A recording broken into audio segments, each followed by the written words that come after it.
Seja você muitíssimo bem-vinda a mais um vídeo no canal, e nesse vídeo nós iremos falar sobre reserva de emergência, absolutamente tudo sobre reserva de emergência, como construir uma reserva de emergência da forma mais sensata e racional e condizente com a sua realidade, onde destinar os investimentos para esse objetivo e o quanto que é necessário acumular para formar essa reserva de emergência, que é o que eu julgo ser o pilar de sustentação de uma vida financeira sólida, beleza? Antes de mais nada, cara, deixa eu contar o café que eu tô tomando aqui, que é um expresso duplo.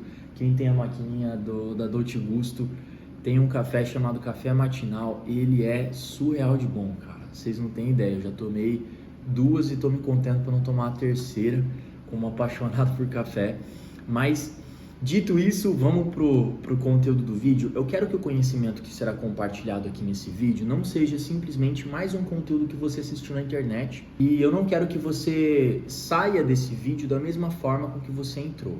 Eu quero que esse conteúdo tenha um potencial de transformar a sua vida a ponto de fazer com que você entre em movimento e assuma o real protagonismo da sua jornada financeira de construção patrimonial, com foco e horizonte no longo prazo, para o atingimento dos seus objetivos e a realização dos seus sonhos. Esse é o meu desejo, tá? Esse vídeo vai ser um vídeo muito completo. Eu acho que é um dos vídeos mais importantes do canal, porque reserva de emergência é fundamental para que você siga uma jornada resiliente. Vamos começar o vídeo. Não tem como eu começar uma aula, uma explicação sobre reserva de emergência de outra forma que não seja, gente, trazendo uma frase que eu ouvi há muito tempo atrás. Ela ficou gravada na minha mente e ela tem tudo a ver com o tema do vídeo, que é reserva de emergência. Daí vocês vão entender como é importante de se construir uma reserva de emergência, como o primeiro passo a se dar no mundo dos investimentos, inclusive, tá? A frase diz o seguinte: a maior previsibilidade que nós temos é de que imprevistos acontecem. A sabedoria que eu extraí dessa frase, vou até repetir, tá? A maior previsibilidade que nós temos é de que imprevistos, eles acontecem. Eles simplesmente acontecem. Eles não avisam, eles não batem na porta, eles simplesmente acontecem. E a sabedoria que eu extraí disso é a seguinte: existem coisas que nós temos poder de ingerência, que nós temos controle. Só que existem coisas que nós não conseguimos ter controle algum, cara. A gente não consegue controlar, foge do nosso controle. E ter esse discernimento de entender que tem coisas que nós controlamos e tem coisas que nós não controlamos, traz uma sabedoria tão gigante para conduzirmos a vida e tomarmos decisões mais sábias, a ponto de fazer com que nós direcionemos a nossa atenção, a nossa energia, o nosso foco para aquilo que realmente importa, para aquilo que nós temos poder de ingerência. E em se tratando de reserva de emergência, sob a ótica financeira, ela reflete justamente a prudência de nos prepararmos financeiramente para eventualidades da vida que simplesmente acontecem e elas não avisam, elas não batem na porta, elas simplesmente acontecem. Todos nós estamos suscetíveis a isso, porque isso faz parte da vida. Só que nós conseguimos controlar os imprevistos que acontecem na vida, as urgências, os momentos de turbulência que vêm sem avisar, cara. Eles vêm assim, sem bater na porta. Nós conseguimos ter um controle sobre isso? Nós não temos controle em relação a isso. Só que existe algo que nós temos um poder de ingerência. E a reserva de emergência entra justamente nisso. Nós temos a capacidade de tomar uma decisão, de construir um colchão financeiro, um colchão de segurança que estará ali apto a nos salvar nesses momentos de turbulência. Quando os imprevistos acontecerem, quando as emergências aparecerem, surgirem e eles não avisam, nós estaremos amparados financeiramente. E olha como isso faz a diferença, porque momentos de turbulência, emergências, imprevistos, sob a ótica emocional e psicológica, já não é fácil, cara. Imagine só, a tua vida tá indo tudo bem e seu carro quebra. Do nada ele quebra e ele é seu instrumento de trabalho, seu principal instrumento, ferramenta de trabalho, e você precisa consertar. E o conserto não é barato. Ou, um outro exemplo, se você ou algum membro da sua família é surpreendido com um eventual problema de saúde que demande um tratamento custoso. Essas duas coisas já aconteceram comigo, tá?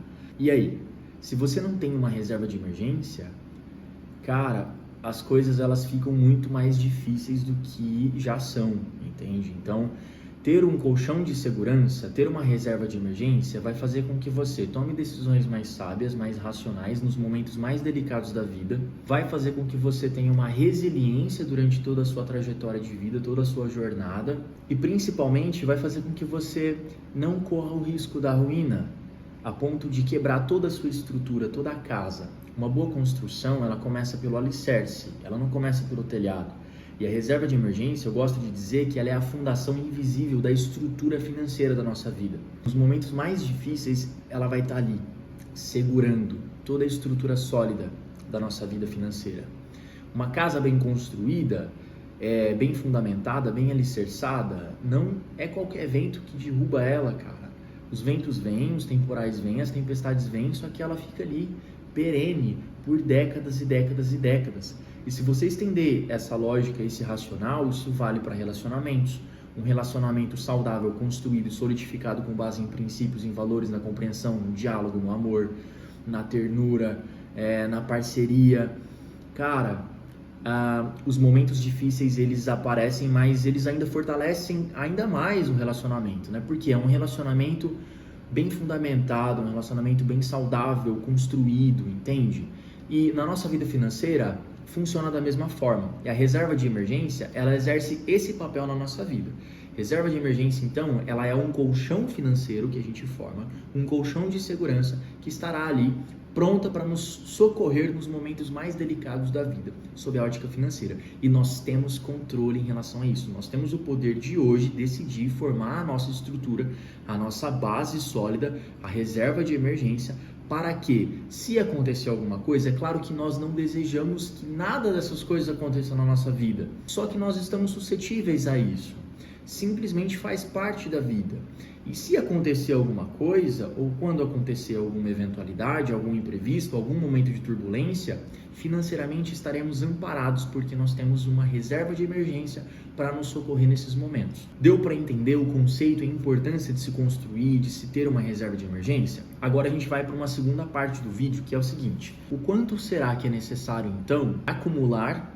Qual o montante que eu devo performar a minha reserva de emergência, esse colchão de segurança? Essa resposta vai depender de duas variáveis que você precisa analisar na sua vida, tá? A primeira variável é: identifique o seu custo fixo de vida mensal. Quais são as despesas vitais essenciais para a garantia e a manutenção da sua subsistência?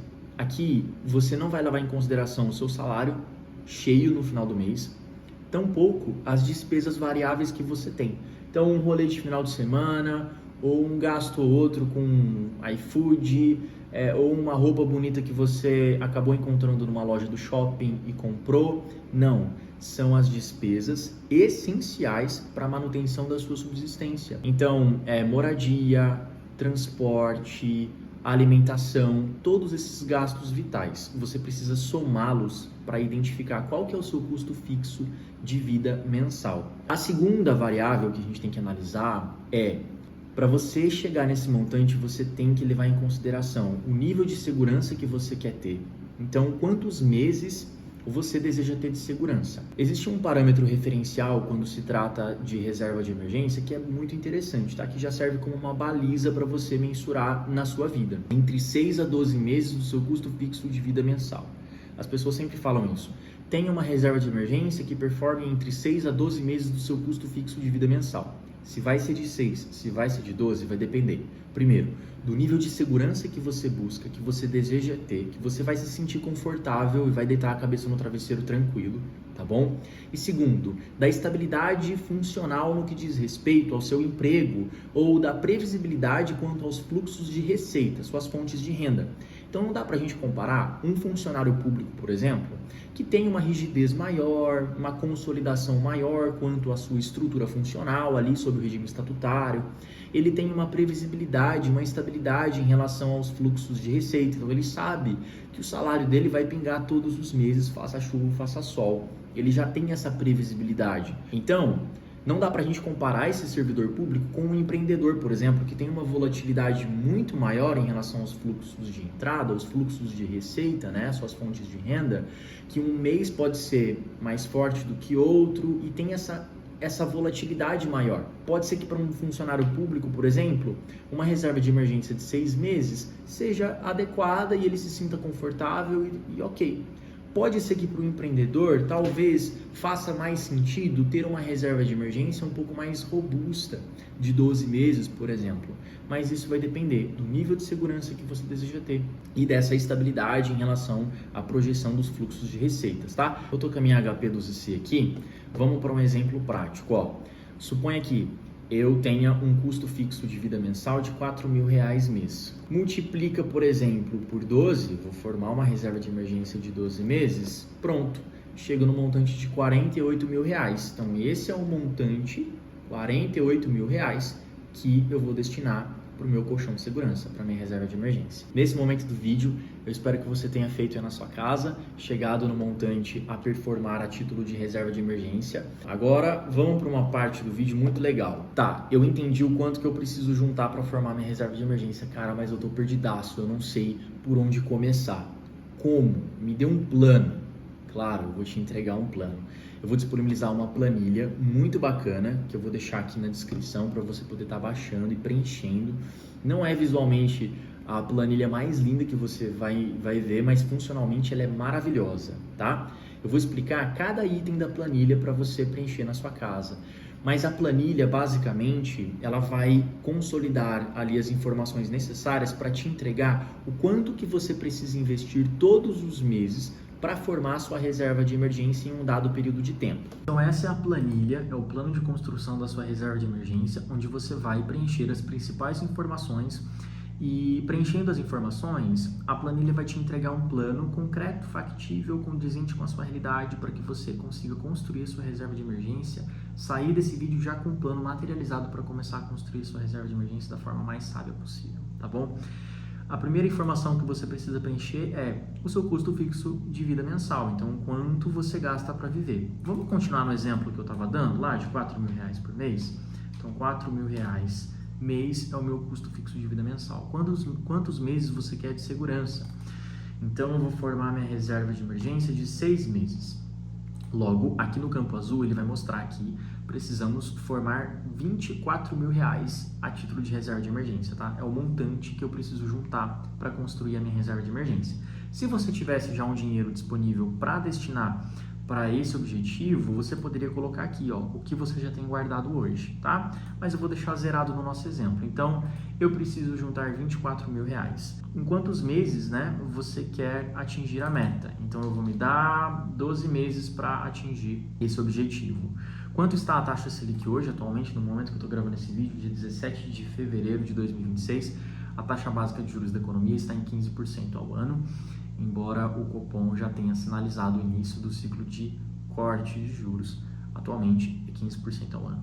Rentabilidade do investimento da sua reserva em termos percentuais do CDI, eu vou explicar mais para frente, só que o mínimo do mínimo do mínimo é 100% do CDI, beleza? Automaticamente ele já vai te mostrar a rentabilidade mensal. Então, se eu colocasse aqui, por exemplo, 102% do CDI, ele ia mostrar 1,19%, tá? Mas eu vou manter em 100% do CDI. Aqui embaixo ele vai mostrar exatamente quanto você precisa investir todos os meses para que em 12 meses você forme a sua reserva de emergência de R$24.000, que refletirá 6 meses do seu custo fixo de vida mensal. É uma planilha muito legal porque ela te entrega um plano concreto, só que aqui surge uma dúvida muito pertinente, que é a seguinte: cara, eu vou demorar demais para formar minha reserva de emergência, será que eu preciso esperar concluir esse objetivo? Será que eu preciso aguardar construir a minha reserva inteira para começar a investir? A minha resposta para esse questionamento é o seguinte: é interessante que você utilize esse momento de construção da sua reserva. Você pode usar esse momento de construção da sua reserva para buscar conhecimento, uma vez que conhecimento é o maior minimizador de riscos que existe. Mas sim, é possível você coadunar esses objetivos, tá? De modo que você, ao mesmo tempo em que constrói a sua base como prioridade, já começa a construir a sua carteira de investimentos ali, aproveitando bons momentos de mercado. Então, basicamente, é isso. Então, se você chegou nesse momento do vídeo aqui, você já entendeu a importância de se construir uma reserva de emergência e que existem coisas que estão sob o nosso controle, que nós temos um poder de ingerência e é para isso que nós devemos destinar nosso foco, a nossa atenção, direcionar a nossa energia.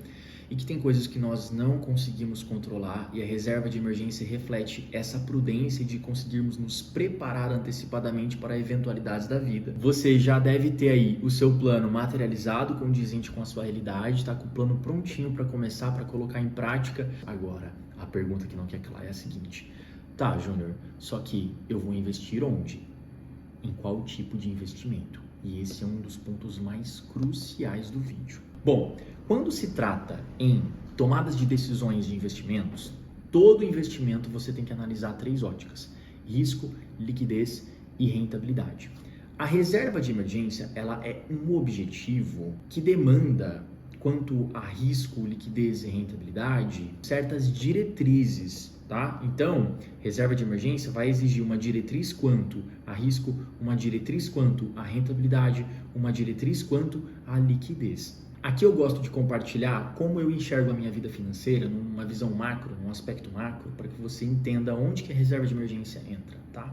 Bom, eu enxergo a minha vida financeira numa visão macro, e isso guia as tomadas de decisões financeiras na minha vida sob 2 camadas: a camada protetiva ou de segurança e a camada do crescimento, a camada da liberdade, a camada da potencialização e do crescimento da construção patrimonial. A camada protetiva, a camada de segurança, é aquela onde eu concentro instrumentos, estratégias, ferramentas que vão me proporcionar preservação patrimonial, segurança e previsibilidade, tanto a curto quanto a longo prazo, tá? Curto, médio e longo prazo. E eu vou explicar. No curto prazo, entra a reserva de emergência. Então, a reserva de emergência é um instrumento que vai me proteger no curto prazo, ok? Ok. No médio e longo prazo, existem outras ferramentas aqui que envolvem a prudência de me preparar da forma mais inteligente possível para as situações da vida, tanto no que diz respeito à minha pessoa, quanto no que diz respeito às futuras gerações, aquilo que transcende a minha própria existência. Então, aqui na camada protetiva de segurança, eu incluo seguro de vida. Por quê? Porque assim eu adoto a prudência de estar preparado para alguma eventualidade que pode acontecer na minha vida que afete negativamente a minha capacidade produtiva, por exemplo. E mecanismos previdenciários também, para que, sob o aspecto tributário e sucessório, eu consiga transmitir o patrimônio para as minhas futuras gerações da forma mais sábia possível. Então, aqui na camada protetiva, eu me preocupo com isso, entende? Instrumentos, mecanismos, estratégias que vão me proporcionar essa proteção, esse respaldo em relação a eventualidades e situações da vida, tanto a curto quanto a médio e longo prazo. Então, perceba que o foco principal da reserva de emergência é o quê? É enriquecer? Não. O foco principal da reserva de emergência é trazer proteção, previsibilidade, segurança. Grava isso. Camada de crescimento, só para não ficar uma explicação parcial, aqui eu consolido a minha carteira de investimentos, diversificada inteligentemente, entre diversas classes de ativos que conjuntamente irão refletir os meus objetivos de vida e que estarão alinhadas com o meu perfil de risco, né? Então aqui entra a consolidação da minha carteira de investimentos com foco e horizonte no longo prazo. É a camada da liberdade que eu costumo dizer. E por que eu precisei explicar tudo isso para você? Para você entender o real objetivo da reserva de emergência. E isso vai influenciar na análise dos tipos de investimentos. Então, voltando para aqueles critérios quanto a risco, liquidez e rentabilidade, eu vou explicar para vocês aqui, vou trazer para vocês aqui os 2 melhores investimentos para fins de construção de reserva de emergência. Mas antes de trazê-los aqui, é importante que a gente construa uma linha de raciocínio, tá? A reserva de emergência, quanto ao risco, ela traz uma diretriz que é o seguinte: olha, eu sou um objetivo que preciso estar em um investimento que proporcione um baixíssimo risco. Ok. Quanto à liquidez, que é a facilidade no acesso a resgate imediato ao dinheiro investido quando necessário for, quanto maior for essa liquidez, mais fácil é o acesso a resgate imediato ao dinheiro investido quando necessário for. Quanto menor a liquidez, mais difícil, ok? Reserva de emergência, olha, eu não sei quando eu precisarei ser utilizada, logo eu preciso estar em um tipo de investimento que proporcione altíssima liquidez. Próximo item, rentabilidade. Olha, reserva de emergência, não sei quando eu precisarei ser utilizado, logo eu preciso estar em um tipo de investimento que me proporcione uma previsibilidade quanto à rentabilidade do investimento.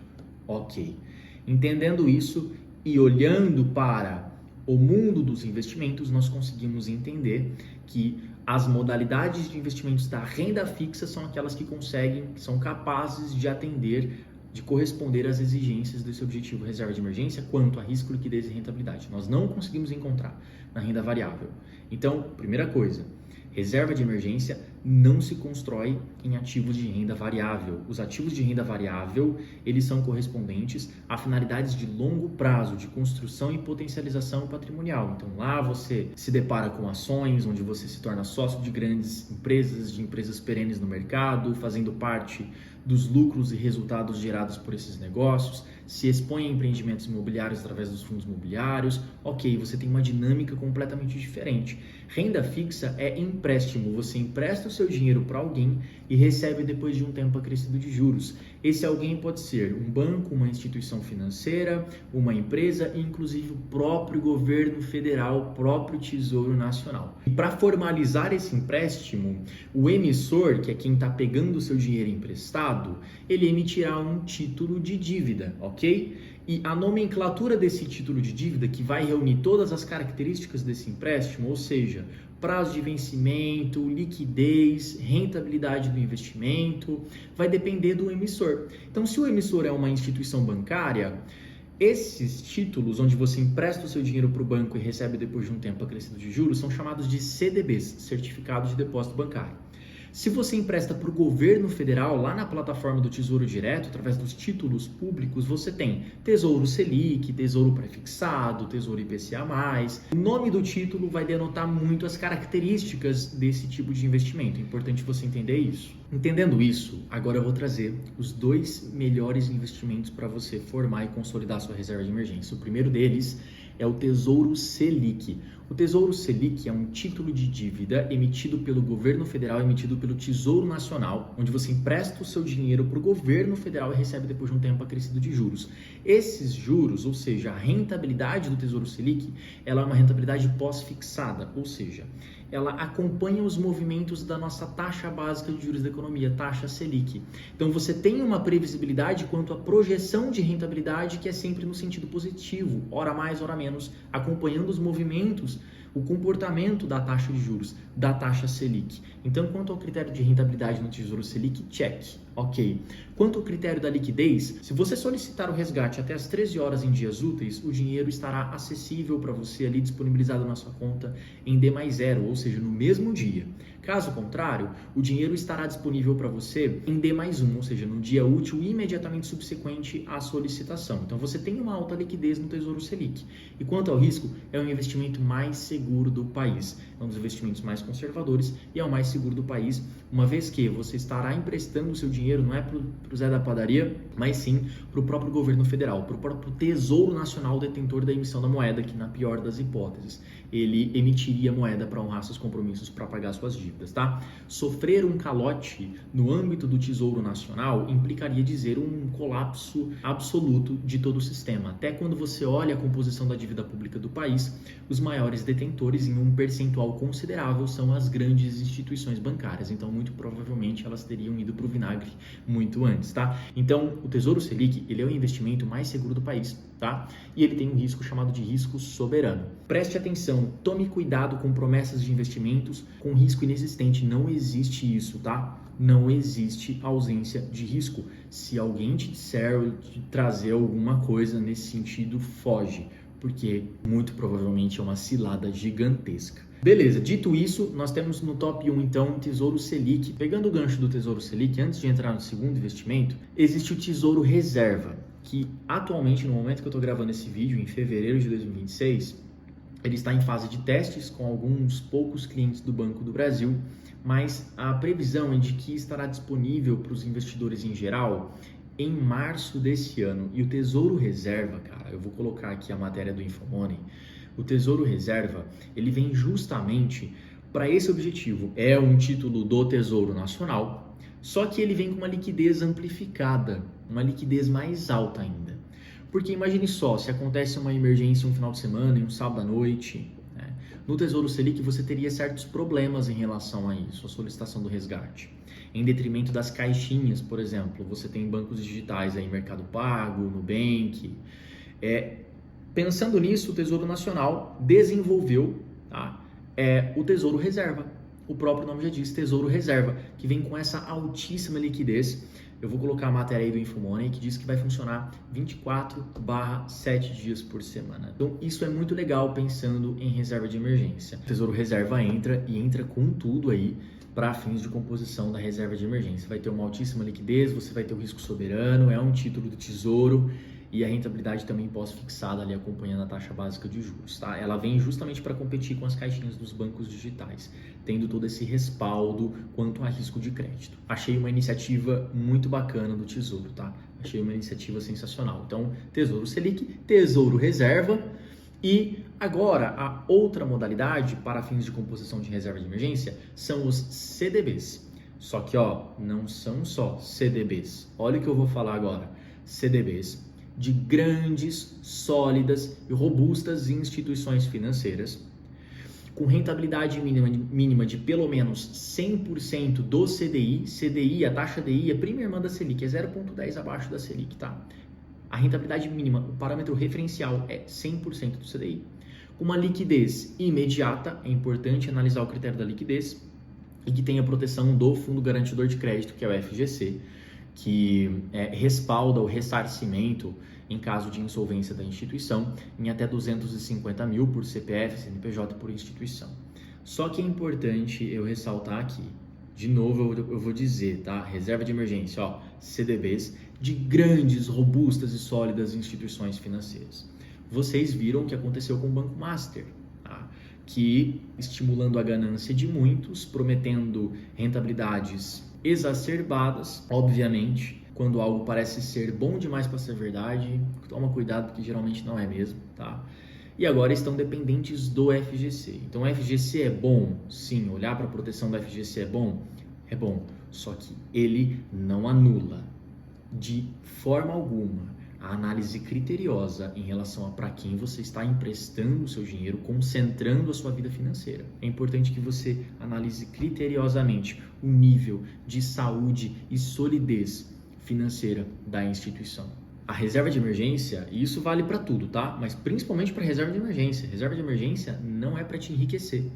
Então, não vale a pena você correr um risco gigantesco por conta de 5% a mais que você vê lá de rentabilidade. Você vê um 110, você vê um 120, um 130, um 150. Nossa, tá pagando mais. Eu vou olhar aqui o que tá pagando mais. 150% CDI. É esse aqui mesmo que eu vou investir. Não faça isso. Não corra o risco da ruína. Muito provavelmente, esse tipo de viés te conduz a um caminho da tolice. E nós não queremos que isso aconteça. Tudo bem?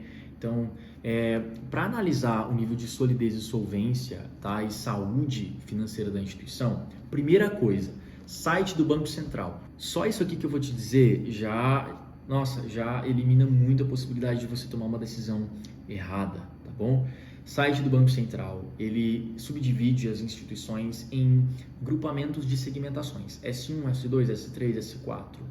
As instituições pertencentes às segmentações S1 são as instituições mais sólidas e mais robustas estruturalmente em nível de solvência e saúde financeira do país. Por quê? Eles mensuram um componente de nível de risco sistêmico das instituições. Passado esse critério, existem outros dois indicadores muito bacanas para você analisar em relação a nível de solvência, solidez e saúde financeira da instituição. Índice de Basileia e de imobilização. Você encontra isso no site do Banco Data. Eu vou puxar um exemplo aí do Banco Inter e você consegue ver índice de Basileia e índice de imobilização.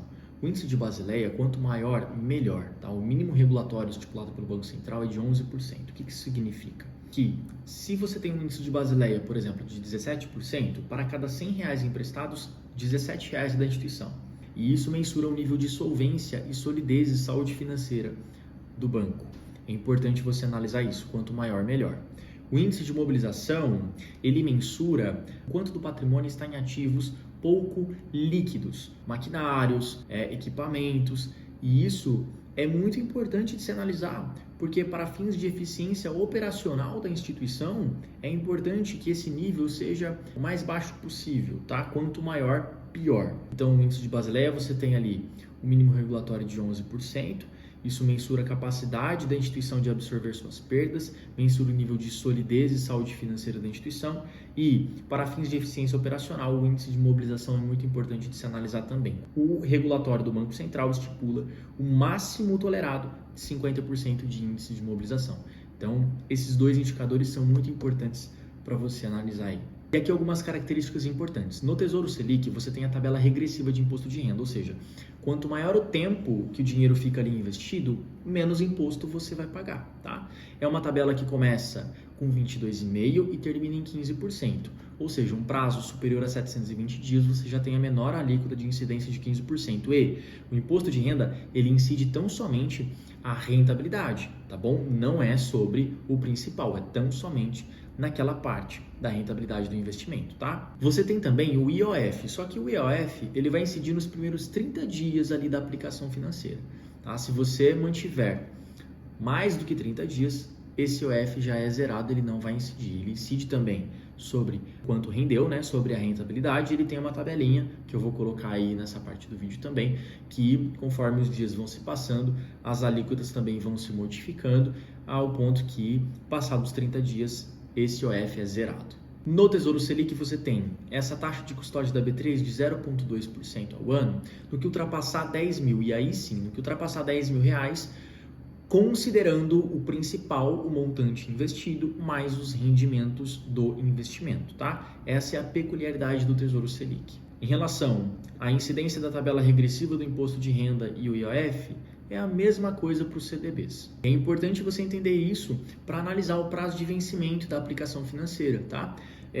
Embora com a liquidez diária, liquidez imediata, olhar também para o prazo de vencimento do investimento, porque quanto maior o tempo, menor a alíquota de incidência de imposto de renda. Resumindo tudo que foi dito para você colocar em prática, é importante construir uma reserva de emergência, extremamente importante. E ter um plano factível e materializado para isso é importante. É importante eu entender os tipos de investimentos que correspondem às exigências desse objetivo, que é a reserva de emergência, é importante. Mostrei aqui os dois principais investimentos, os três, né? Tesouro Selic, Tesouro Reserva, CDBs de grandes e sólidas instituições financeiras, com liquidez imediata, que rendem pelo menos 100% do CDI e que tem a proteção da FGC. Ok, agora é só você colocar em prática, beleza? Eu espero que esse conteúdo tenha ajudado você e se agregou um valor na sua vida, eu te convido a se inscrever no canal, a curtir esse vídeo, porque isso ajuda o canal a crescer, ele está começando agora, então isso ajuda também a distribuir o conteúdo para mais pessoas que precisam desse conhecimento e eu agradeço pela sua presença, até a próxima, tamo junto.